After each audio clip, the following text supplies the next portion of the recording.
स्वाहा तत्सवितुर्वरेण्यं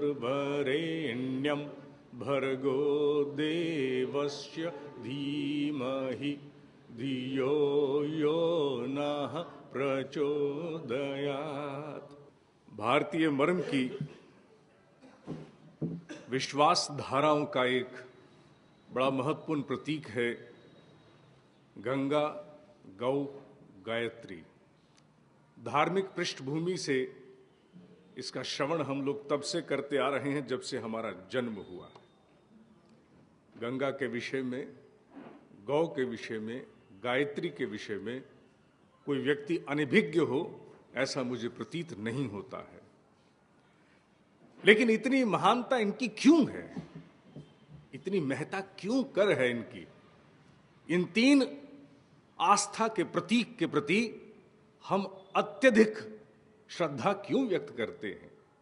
इसके पीछे कोई कारण है या मात्र धर्मांधता है? गंगा मात्र जल है और पूरी पृथ्वी पर इतनी नदियां हैं जिसकी कोई सीमा नहीं। गाय अकेला पशु तो पूरी पृथ्वी पर नहीं है और ना ही गायत्री पूरी सृष्टि में इकलौता मंत्र है। तो फिर क्यों इन तीनों के प्रति अत्यधिक श्रद्धा की अभिव्यक्ति है? इन्हें इतना ज्यादा, जिसे कहते हैं कि अनावश्यक प्रायोरिटी क्यों दी जाती है? इन्हें आस्था के बिंदु क्यों माना जाता है? आस्था माने गहरा विश्वास, the rock bed of our belief system. ये एक बड़ा प्रश्न है। इस प्रश्न के निदान की आवश्यकता मेरी पीढ़ी को तो नहीं है, क्योंकि उनकी तो हो चली जितनी होनी थी। इसकी आवश्यकता उस लड़के को है, उस लड़की को है जो इस आयु में थी, जो अभी लड़की यहां खड़ी थी जिसने अभी एंकरिंग की है। जो बच्चे अभी 18, 20, 22 साल के हैं, 25 साल के हैं, उन्हें इसके बारे में अवगत होना बहुत आवश्यक है, ताकि यह स्पष्ट हो सके कि हमारे जितने भी पूर्वज थे उन्होंने आस्था के प्रतीक अंधे होकर नहीं चुने। उन्होंने अफीम की गोली खा करके धर्म की अवधारणा नहीं की। उन्होंने अध्यात्म मूलतः चेतना का विज्ञान है, जिसका कण कण पूरित है किसी न किसी तथ्य, किसी न किसी सत्य के आधार पर। बिना पृष्ठभूमि के हमारे यहां किसी प्रकार के तथ्य की अवधारणा कभी नहीं की गई है। रोम रोम में संव्याप्त है चेतना। आइए गंगा के विषय में हम श्रवण करते हैं। कहते हैं कि जब मनुष्य को किसी प्रकार की श्रेष्ठता को वर्ण करना हो तो उसका पहला आधार है पवित्रता की स्थापना।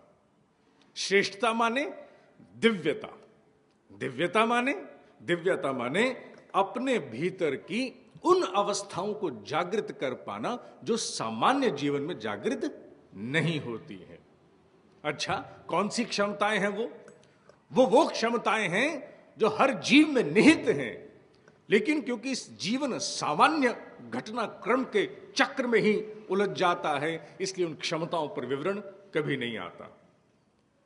क्योंकि शोध कार्य चलता रहता है, मैं उल्लेख करना चाहूंगा एक वैज्ञानिक doctor William tiller.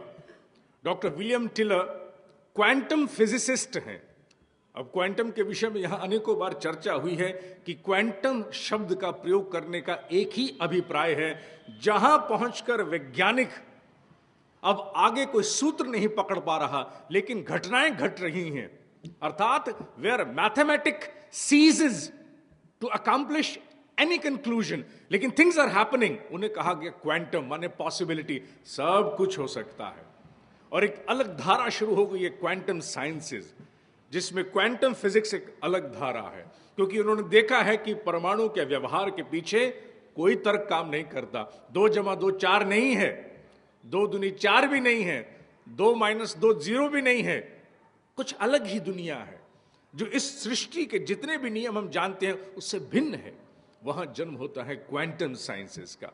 Doctor William Taylor का मानना है कि मनुष्य अगर अपने भीतर की निधियों को जागृत करना चाहे, give an extension to your normal ordinary life, तो बहुत आवश्यक है कि भीतर पवित्रता की स्थापना की जाए। यह प्रयोग उनका लगभग 40 साल से चल रहा है।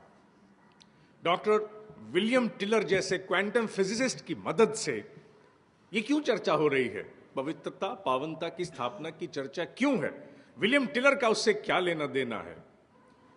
दरअसल हुआ यह है कि पाश्चात्य राष्ट्रों में जो गुप्तचर संस्थाएं हैं, जिनका काम है गुप्तचरी करना, एस्पाइनेज, स्पाइंग, उन्होंने जब पाया कि हमारे यंत्र कहीं ना कहीं अक्षम हो रहे हैं, तो उनको सबसे बड़ा यंत्र एक ही दिखाई दिया, मनुष्य। इसके भीतर कुछ अद्वितीय अतीन्द्रिय क्षमताएं हैं, इन्हें कैसे जागृत कराया जाए। भारत में नहीं, भारत में इसके प्रयोग नहीं हुए अभी, इसके प्रयोग पाश्चात्य राष्ट्रों में बहुत हो चुके हैं।